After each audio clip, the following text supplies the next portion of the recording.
The next principle I call giving up your personal history. And I learned it from a man named Carlos Castaneda, who once said that one day, he said, I finally realized that I no longer needed a personal history. And just like drinking, he said, I gave it up. And that, and only that, has made all the difference in the world. You know, the nice thing about giving up your personal history is that if you don't have a story, you don't have to live up to it. All of us have these bags of manure that we carry around with us called our past.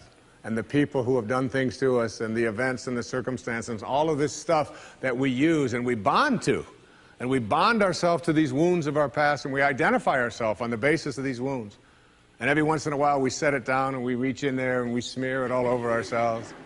And then we wonder, why does my life smell so bad? I don't understand this. When in fact, the now, this moment, merging yourself into the now, means that you may have been in a relationship. I had a woman from Holland who came over to see me, whose husband had left her after 25 years. She had 4 children, and she just had been on the verge of suicide. And she was losing weight, and she was depressed, and she was taking all kinds of drugs for it, and she was getting sicker and sicker because she just couldn't get over it. And she came to a book signing that I was doing at a bookstore down in Florida. And she said, you've got to say something to me.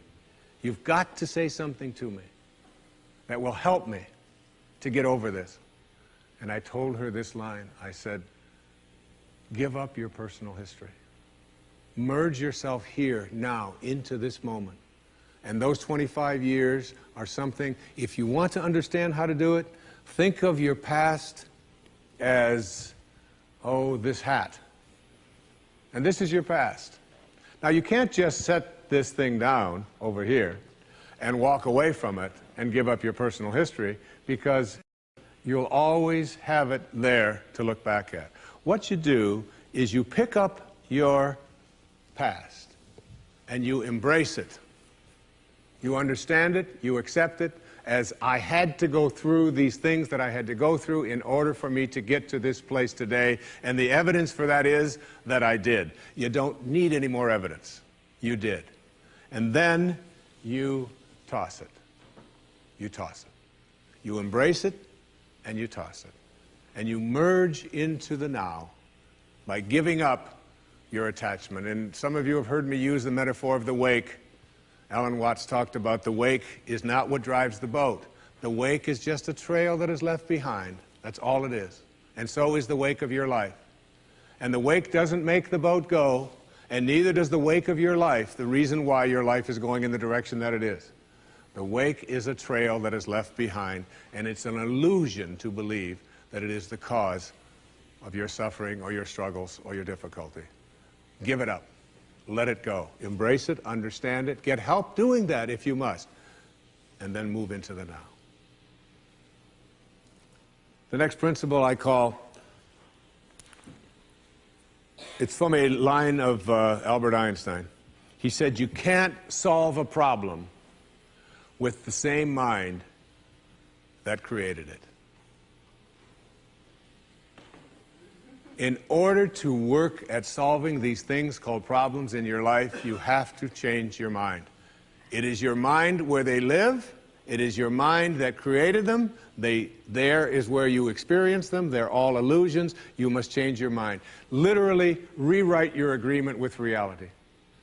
One of the things I had said earlier is that one of the most difficult things to do in the world is to admit that you were wrong. Admitting that you were wrong is nothing more than saying, I have been making choices with my mind that have created things in my life that are not working. And I no longer intend to continue making those choices. I was wrong. You don't have to make a declaration of it. You don't have to go out and feel guilty about it. You just simply say, it didn't work. The relationship that I was in before, I behaved in these ways. I didn't realize that it wasn't working for me. Now I do, and this is where I choose to be now. The secret of a successful relationship is, to me, understanding that you put your attention and your energy in a person on what you love rather than what you don't love. Robert Frost said it so beautifully. We love the things we love for what they are. For what they are. Not for what they ought to be, not for what they used to be, but for what they are. So when you look into the eyes of a person you're in a relationship with, whether it's your children, you catch them doing things right as much as you possibly can. That's oftentimes takes a lot of hunting, but you'll find it. And when you think that my relationship isn't working, remember, it's in my mind. What am I thinking about that person? And if I could just change my mind and put my thoughts on what I love about this person and keep them there, that makes the relationship flourish. And there are people who go through their entire relationship history with no anger, no hatred, no bitterness, and only love. The next principle is, I call it, treating yourself as if you already were what you would like to become. In other words, you get out in front of your life and you see yourself as having already what you know you'd like to have and deserve to have. My children know how to do this perfectly. I have a daughter who wanted a prom dress, and the prom dress was way outside the budget that I thought a prom dress should be. Well, I thought a prom dress shouldn't cost over $20, so I do have a problem, right? But I upped it to somewhere around $250. I don't know how much, whatever. To me, it was still more than I paid for my first house, okay? But at any rate, she called and said, Dad, this is the only prom dress I could wear. I've got to wear this prom dress. If I don't wear this prom dress, it's just on and on and on with this wonderful. You know, I saw a wonderful book about how to raise teenage daughters. The title of it is Get Out of My Life, but first drive me and Cheryl to the mall. All right, that's the actual title. It's a good book. And so I told Serena, I said, it's just beyond the budget. I've got a certain amount of money that I'm willing to put for it. And she said, but I've already seen myself wearing it. I've already tried it on. I have a picture of myself in the dress in my living room, and I've already showed it to the guy who's taking me to the prom. I mean, it was this whole thing about, and she already saw herself in it. I said, well, if you see yourself in it, then you're going to have to also see yourself as earning the difference between what I'm willing to pay. And she drew up a contract. She went onto the computer, and on the background of the computer, you know, where they have these little background things they put on, there was 500 pictures of the dress, all right?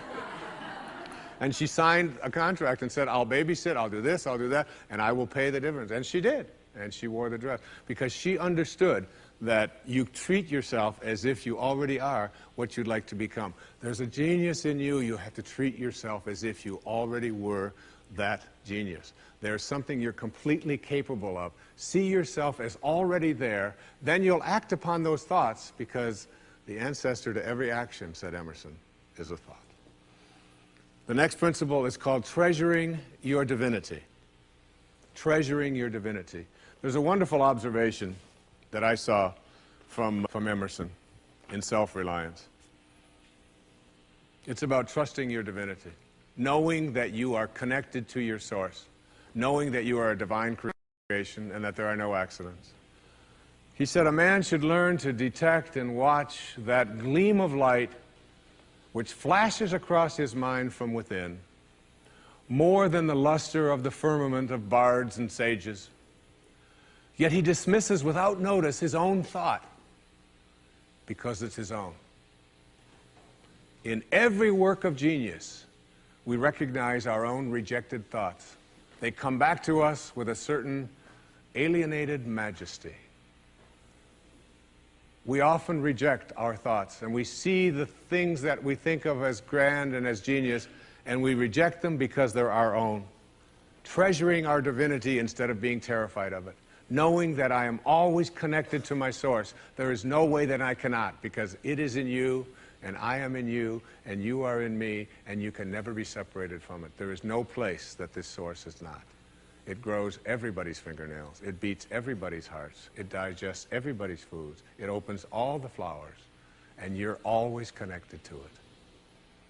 And finally, the last principle I call wisdom is avoiding all thoughts which weaken you. You know, every thought has an energy, just like everything else in the universe. And if you have a thought of shame, It will weaken your muscles. And what is your heart but a muscle? If you raise a child to believe in shame and feel ashamed of themselves, every time they think that shameful thought, they will be weakened. And if you have a thought of fear, and if you have a thought of stress, and you have a thought of anguish and anxiety, all of these thoughts and many more are the thoughts that will always weaken you. When you are having a thought that you know is disempowering you, shift it. Shift it to one that is empowering rather than disempowering. And the thoughts that empower are thoughts of neutrality and willingness and love, and ultimately thoughts of divinity. And when you see a troubled person who is out there struggling at the highest level of unity consciousness or God consciousness or spiritual consciousness, you recognize yourself in all that you see. There, but for the grace of God, go I. And I am connected to that person. Changing your thoughts. I appeared on the Tonight Show many years ago, several times, quite a few times. And I remember coming home from the Tonight Show, and I was walking along the beach, and they had taped the show the night before, and I was out for a walk, and a woman who lived in the Northeast stopped me, and she said, "Didn't I see you last night on the, how could you be here?" I said, "Well, I flew the red eye, and I was walking along." And she said, "You know, we're moving down here." She said, "What are the people like here? What's it like?" And I said to her, I said, "Well, what are they like where you live?" She said, "Well," she said, I live in a very big city." And she said, "They're very pushy, and people are not very kind, and they don't have time for you." And she said, "It's really not very pleasant." She said, "That's one of the reasons I'm leaving there." I said, "Well, that's pretty much what you're going to find here." That's basically what the people are like here. On the way back on the same day, someone else who had seen me the night before on the Tonight Show, who had lived in the Midwest, stopped me and asked me almost the same question. She said, "You live here?" I said, "Yes." She said, "Well, my husband and I are moving here and we're looking for a school." She said, "What are the people like here? What's it like here?" I said, "What are they like in Chicago, where you live?" She said, "Oh," she said, "it's the Midwest." She said, "People are very friendly, they're open, they open their homes to you, they're very loving, they're very kind." She said, "It's a wonderful place." She said, "I love that, I'm going to really miss that." I said, "That's pretty much what you're going to find here." It's what you expect, it's what you think about that expands. It's what Emerson taught us. The ancestor to every action is a thought. Change your thoughts, and you change your world. Change your expectations, and you change around what you begin to manifest and see showing up in your life.